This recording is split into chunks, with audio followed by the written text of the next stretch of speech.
প্রচন্ড ভালোবাসার পরেও আপনি যাকে পেলেন না, তার জন্য মন খারাপ করা আসলেই বোকামি। আফসোস তো সেই মানুষটা করবে যে আপনার কাছ থেকে এত ভালোবাসা, এত যত্ন আর এত আদর পাওয়ার পরেও আর একটু ভালো থাকার জন্য আরেকজনকে তার জীবনে বেছে নিয়েছে। আসলে কি জানেন, ভালোবাসার মানুষকে মুক্ত করে দিতে হয়, যাতে মানুষটা অন্তত দেখতে পারে পৃথিবীর আর কেউ তাকে আপনার মতো করে ভালোবাসতে পারবে কিনা, আপনার মতো করে তাকে বুঝতে পারবে কিনা।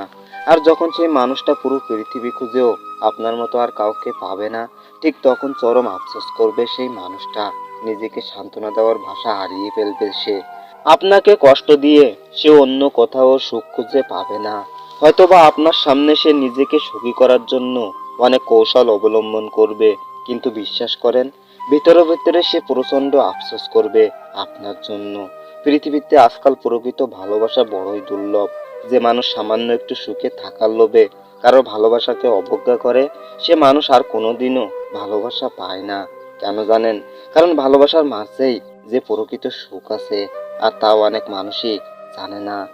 যাকে মন প্রাণ দিয়ে ভালোবাসতেন, যত্ন নিতেন, তাকে আগলে রাখতেন, তাকে না পাওয়াটাই সবচেয়ে ভালো। আর নিজের ভালো যে না বোঝে, আপনাকে তীব্র আঘাত দিয়ে যে নিজের সুখের জন্য অন্য কাউকে বেছে নেয়, তার কাছে আপনি কখনোই ভালো থাকতে পারবেন না।